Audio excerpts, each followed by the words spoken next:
So I just uploaded a video with the title "It's Not Bad Advice." I'll leave you a link to it in the pinned comment. But one of my fellow Facebook buddies, Jim, had said under Principal Audio, yep, the simpler times with no manipulation from ultra-globalist social media companies, just ourselves deciding our own thoughts and lives. Yeah, honestly, that used to be a thing for thousands of years up until the last few decades, seriously. And he goes on to say, if I was offered a ticket back to those times, I'd take it, even if it meant no internet. It'd at least be a fresh start to try again to build a society without such obvious manipulation by elitists who think they know best. Well, at the very least, if you had the chance to do it all again, let's be honest, and especially for billionaires, if time travel was a thing, my God, could you imagine them? Seriously, anybody actually, when you think about it, because we've all made mistakes, and it's only over time, if we're lucky enough to work it out, that we learn so much about what's going on, what's always been going on, and what would you do to change your own experiences from it? Well, the very least of which I would say, well, I wouldn't be eating any sweets, that's for sure.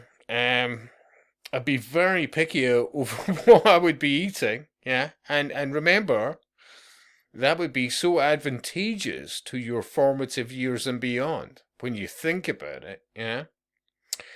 And people were just by and large, well, smarter, more charismatic. That is absolutely a thing.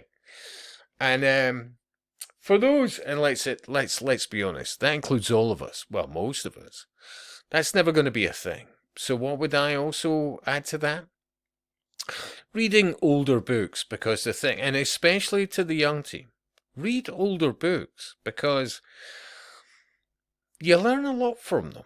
I mean, I know I keep going on about people like George Orwell, Aldous Huxley, C.S. Lewis, various others, but absolutely you should be. Oh, I would add to that also, although I don't necessarily agree with her about certain things because she was an occultist, but Ayn Rand, I'm rereading at the moment The Fountainhead.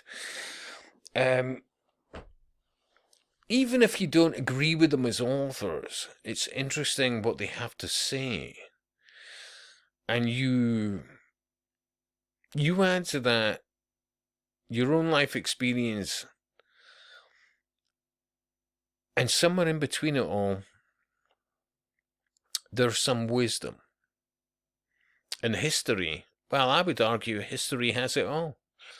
So from many perspectives, history should be embraced in so many ways. I hope that makes sense, and I'll speak to you soon.